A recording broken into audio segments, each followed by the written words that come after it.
Dear students, स्वागत है आपके अपने यूट्यूब चैनल विद्या की बरसात में। आज के इस वीडियो में हम लोग 10वीं वर्ग के संस्कृत विषय का छठा पाठ भारतीय संस्काराः का अध्ययन करेंगे। सबसे पहले पाठ का परिचय प्राप्त करते हैं। भारतीय संस्कृतेः अन्यतमं वैशिष्ट्यं विद्यते यत् जीवने इह समये समये संस्कारा अनुष्ठिता भवन्ति। भारतीय संस्कृति की एक खास विशेषता है कि यहाँ इस जीवन में समय समय पर संस्कार का अनुष्ठान होता है। अद्य संस्कार शब्द सीमितो व्यंग्य रूप प्रयुज्यते, किंतु संस्कृते रूपकमिदं कर्मिदं भारतस्य व्यक्तित्वं रचयति। आज संस्कार शब्द का सीमित व्यंग्य रूप में प्रयोग किया जाता है, किंतु संस्कृति के उपकरण के रूप में भारत के व्यक्तित्व की रचना करता है। यह विदेशे निवसन्तो भारतीय संस्कारान् प्रति उन्मुखा जिज्ञासावश्च। विदेश में रहने वाले भारतीय संस्कारों के प्रति उन्मुख हैं और जिज्ञासा रखते हैं। पाठ्ये अस्मिन् तेषां संस्काराणां संक्षिप्तः परिचयो महत्वञ्च निरूपितम्। इस पाठ में उन संस्कारों का संक्षिप्त परिचय और महत्व निरूपित किया गया है। पाठ शुरू करते हैं अब। भारतीय जीवने प्राचीन कालतः संस्काराः महत्वं धारयन्। भारतीय जीवन में प्राचीन काल से ही संस्कार का महत्व धारण करते हैं ये संस्कार। प्राचीन संस्कृतेरभिज्ञानम संस्कारेभ्यो जायते। प्राचीन संस्कृति की जो पहचान है वो संस्कारों से होता है। अत्र ऋषीणां कल्पनासीत् यत् जीवनस्य सर्वेषु मुख्य अवसरेषु वेदमन्त्राणां पाठः, वरिष्ठानाम् आशीर्वादः, होमः, परिवार सदस्यानां सम्मेलनं च भवेत्।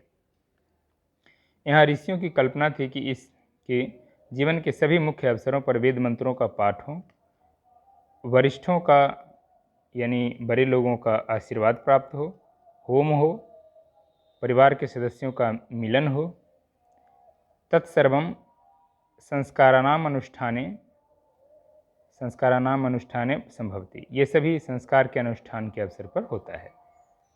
एवं संस्काराः महत्वं धारयन्ति। इस प्रकार संस्कार महत्व धारण करते हैं।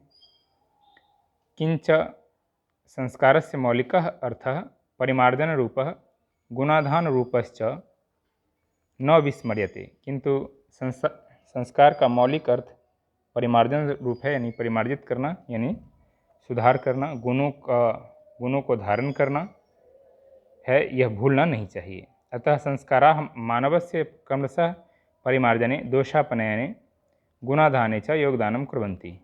अतः संस्कार मानव के क्रमशः परिमार्जन में यानी शुद्धिकरण में, परिष्कृत करने में, दोषों को दूर करने में और गुणों को धारण करने में योगदान करते हैं। संस्काराः प्रायेण पंचविधाः सन्ति। संस्कार प्रायः 5 प्रकार के होते हैं।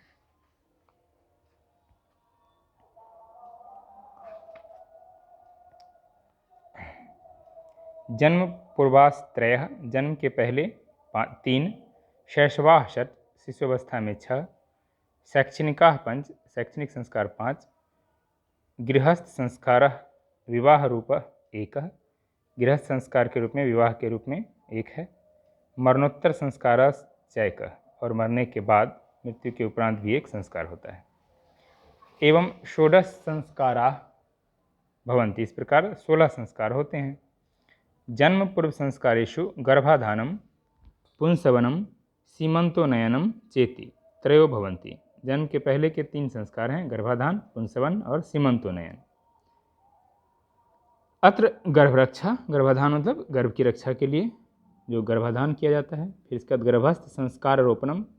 पुंसवन में क्या होता है, गर्भस्थ शिशु के अंदर संस्कार आरोपित किया जाता है, यानी उसमें अच्छे गुणों को आरोपित किया जाता है। गर्भवत्याश्च प्रसन्नता। सीमंतोनयन में गर्भवती की प्रसन्नता का ख्याल रखा जाता है, वो खुश रहे। जो गर्भ धारण करती है महिला, उसकी प्रसन्नता के लिए प्रयास किया जाता है। चेति प्रयोजनम कल्पितमस्ति। ये सब इनका प्रयोजन है। शैशव संस्कारेषु जातकर्म, नामकरणम, निष्क्रमणम, अन्नप्राशनम, चूड़ाकर्म, कर्ण वेदश्चेति क्रमशो भवन्ति। शैशव संस्कारों में जात कर्म, नामकरण, निष्क्रमण यानी बाहर निकलना, अन्नप्राशनम यानी पहली बार जो अन्न खिलाया जाता है बच्चों को, चूड़ा कर्म, कर्ण भेदश्चेति कर्ण भेद वगैरह मतलब कान छेदने वगैरह वाली प्रक्रियाएं होती हैं क्रमशः। तो आप देख सकते हैं ये जो है कब के हैं, शैशव संस्कार हैं। तो इसमें देख सकते हैं, इसमें निष्क्रमणम मतलब बाहर निकलना, अन्नप्राशनम अन्न का भोजन जो पहली बार कराया जाता है। फिर इसके बाद शिक्षा संस्कारेषु अक्षरारंभ, उपनयनम, वेदारंभ, केशांत, समावर्तन चेति संस्काराः प्रकल्पिताः। शिक्षा संस्कारों में अक्षरारंभ, उपनयन यानी गुरु के पास जो शिष्य जाते हैं विद्या ग्रहण करने के लिए, ज्ञान ग्रहण करने के लिए, उसको उपनयन कहा जाता है, आजकल इसको जनेऊ कहा जाता है।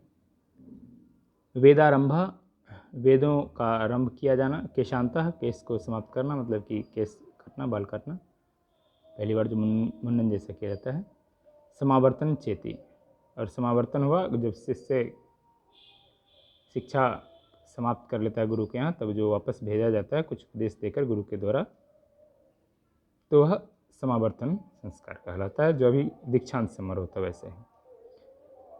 अक्षरारंभे अक्षर लेखनम, अंक लेखनम च शिशु प्रारभते। अक्षरारंभ संस्कार में शिशु अक्षर और अंक लेखन सीखता है, प्रारंभ करता है।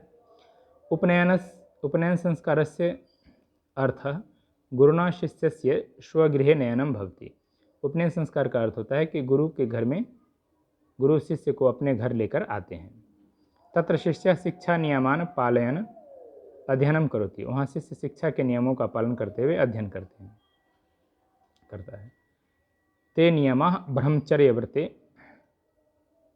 समाविष्टा। तो वहाँ जो शिक्षा के नियमों का पालन करते हुए अध्ययन करता है शिष्य, तो उस नियमों में ब्रह्मचर्य व्रत समाविष्ट है, शामिल है।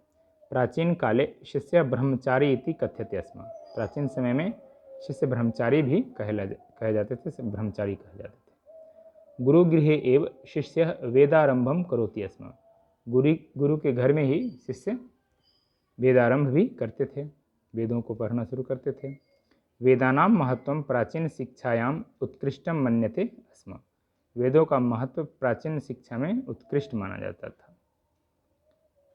केशांत संस्कारे गुरुगृहे एव शिष्यस्य प्रथम क्षौर कर्म भवति स्म।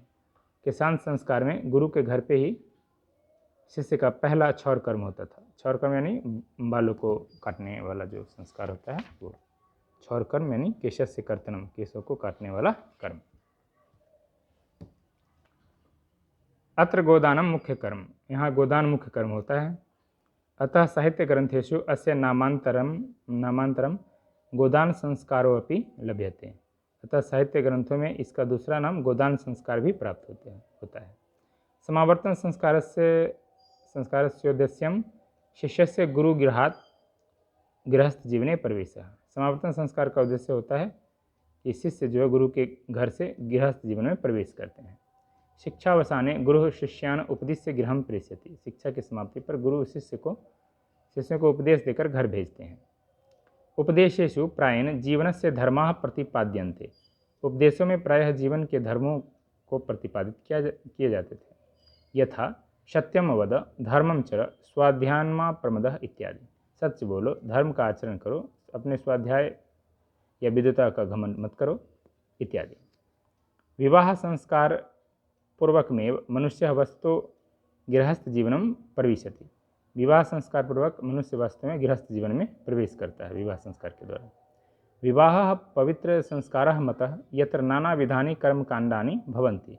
विवाह को पवित्र संस्कार माना गया है यहाँ जहाँ कई प्रकार के कर्मकांड होते हैं। तेषु वाग्दानम, मंडप निर्माणम, वधूगृहे वरपक्षस्य स्वागतम, वरवधोः परस्परम निरीक्षणम, कन्यादानम, अग्निस्थापनम, पाणिग्रहणम, लाजाहोमः, सप्तपदी, सिंदूरदानम इत्यादि।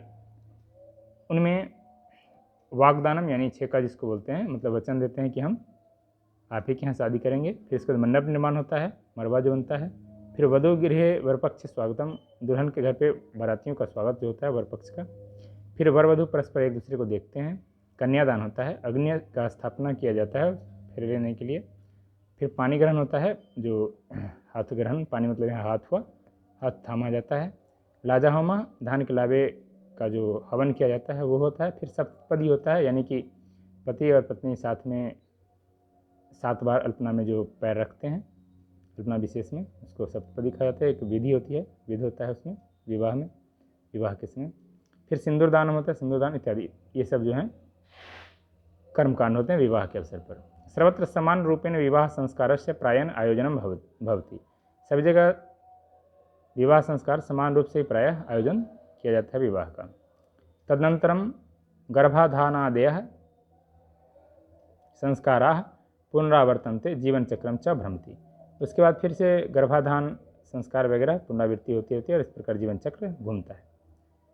मरणादनंतरम अंत्येष्टि संस्कार अनुष्ठीयते, और मरने के बाद फिर अंत्येष्टि संस्कार होता है, अंतिम संस्कार होता है, दाह संस्कार होता है। कहीं पे शरीर को जो जलाया जाता है, कुछ विशेष अवसरों में उसको जमीन में गाड़ा भी जाता है।